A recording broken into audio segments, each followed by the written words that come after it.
So actually, before we get on to the actual toy, I did want to show this off. I've talked about this in previous videos. And this here is the inside insert of the Steel Marauder. Right there. And what's cool about that, and it being larger, is because it may not show up, but that's basically what is the background of all the Pursuit of Cobra figures so far. So I just wanted to show that off. It's kind of a map and continent and water type of thing, since they're going all around, you know, the different continents in the world and stuff, pursuing Cobra. So that's definitely a very nice background. They could have just left it yellow or blue or whatever. So definitely Hasbro, that was a cool little thought that you did there. So let's get this out of the way and on to the Steel Marauder. And as you can see, he actually does, or it actually has arms. So you can bend them in. They are stiff though, but that's good because I think over time, you know, they will loosen up. So you can bend them in because there's a joint right here. Or you can bend them backwards and bring it closer to the body, which we'll talk about that a little bit later. So there's a little closer to the body. So it definitely has more of an arm feel to it than the Cobra Deviant, which more had what I was calling, I believe, attachments. So there they are, close to the body. Then we wanted to show off some of the stickers. So there is one there. Kind of little computer readouts. G.I. Joe logo, another G.I. Joe logo. Got one right there if it's going to show up. Yeah, just all kinds of stickers everywhere. I mean, if you have a Rise of Cobra pit, then it's nowhere near the amount of stickers that went on that thing, but it's rather large. For these things, for being vehicles, they really took the time to really think about all the different stickers that are on it. I mean, almost every single part of this thing has stickers on it.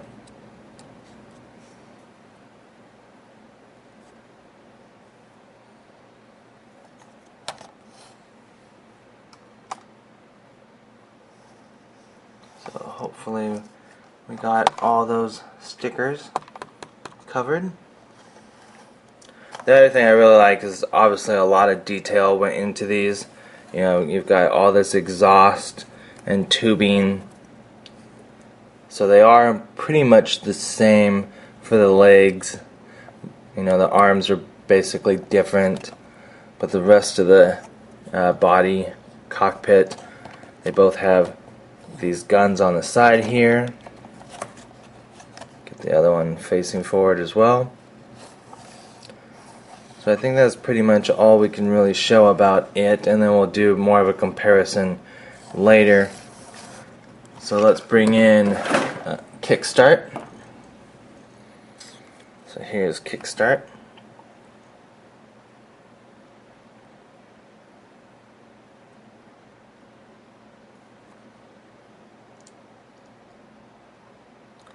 He does come with a gun, but it's permanently part of his holster, so you can't remove it. There's nowhere else for any knives or any other guns or anything. There's the G.I. Joe logo. Some grenades and pockets all over. And then if you take off his helmet there, there's a look at Kickstart. It's kind of nice. His sculpt on his face is so good that if you guys could see my camera actually is picking it up as face detection. So that's really kind of cool to see on this side of the camera. So then here's his really own accessory other than his mech suit. And it does go up and down, so it's like a sight. And I believe we have seen that before. And that's why I bring in this Rise of Cobra, Conrad Duke Hauser Desert Ambush. So hopefully you can see his little sight right there.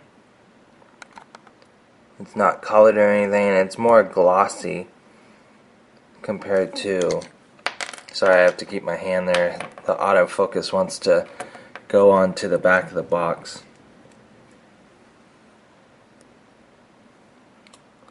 So there we go.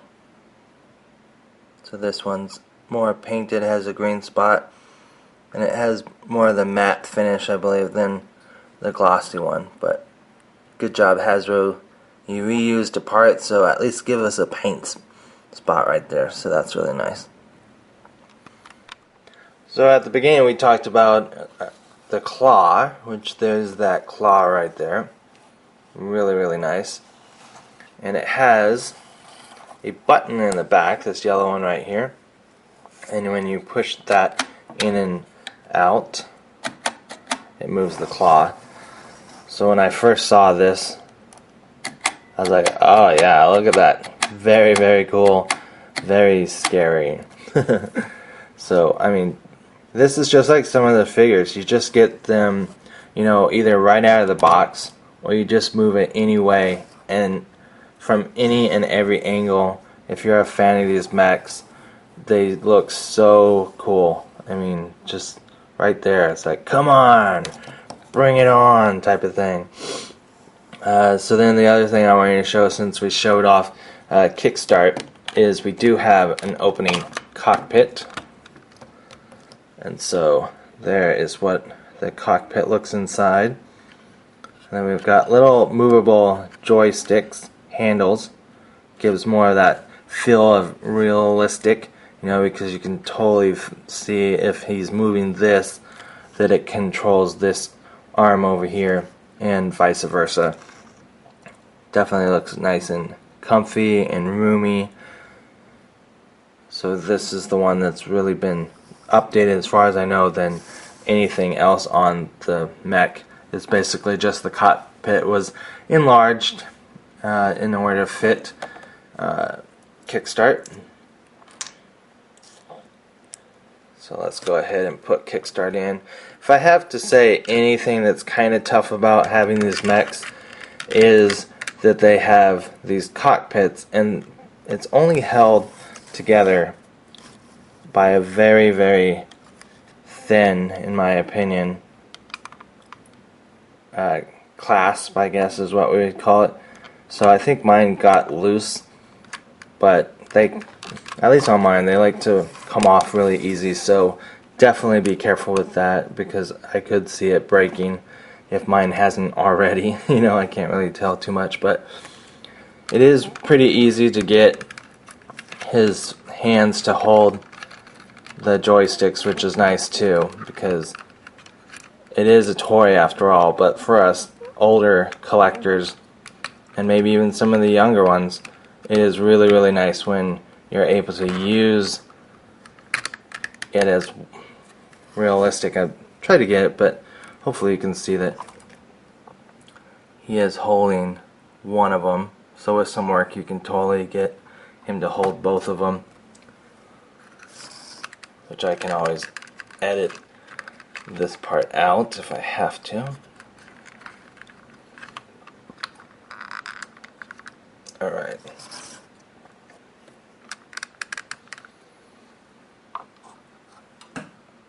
So there we go. We got him holding both of the handles. And bring down the cockpit, which again is how I was talking about there. Kind of awkward.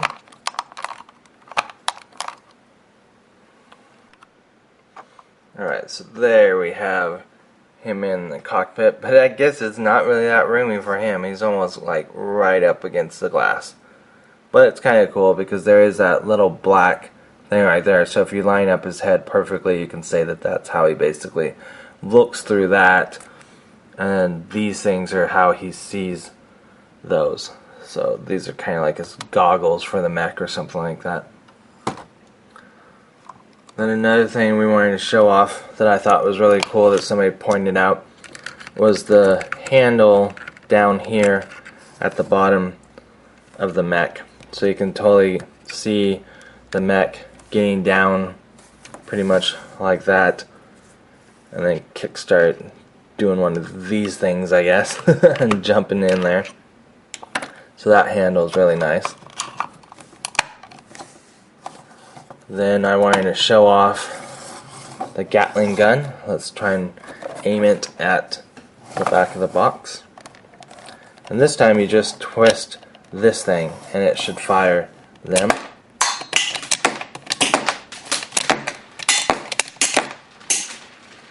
So there we go.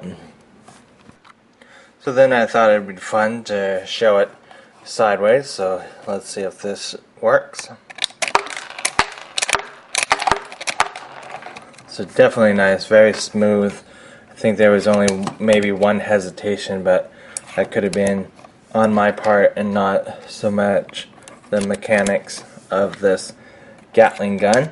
And I like that they're yellow too, because with that last previous firing of this I almost lost these, so definitely nice that they're yellow, so hopefully easier to find. So the other thing I wanted to do now is talk about how these have these attachments, and they are more arms for the Steel Marauder in my opinion, and they are very tight. Well, that one wasn't too bad. So let's try this one. Maybe they're more tight on the Deviant than they are on the Marauder. Yes. Whoops. There we go. Thankfully everyone's okay. That was just the cardboard box we were firing the missiles at. So there you have your mech without any arms, and for some reason that looks more like a Tyrannosaurus Rex to me without the arms. So then we can bring in our Deviant right here, which you will see that these arms, unless they actually want to be nice to me, are a little bit harder to get off.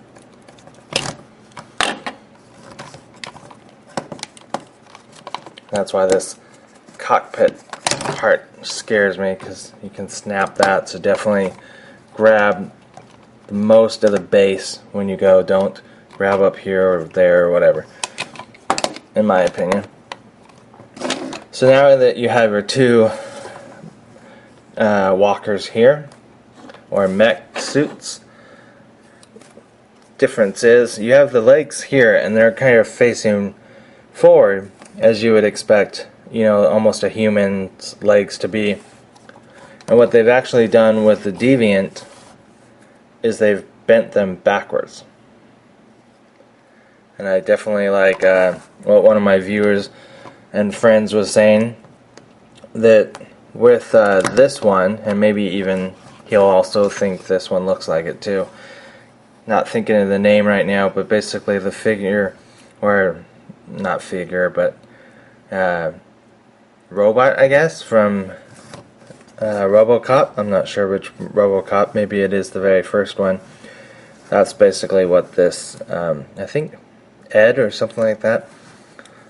I'll re-edit this or something and put that name in, but that's what he thought of when he saw these. So the legs are different, pretty much. Paint applications, of course, are different. Here we have more of an army green and silver and black, and the Cobra one is more maroon and gray and black. But if you don't mind the color differences, you can take your mech here on the G.I. Joe side, and you can attach this arm, or you can keep the other G.I. Joe arm. So there. Or actually, maybe we'll just edit this where we'll just show you each one with the different arm combinations.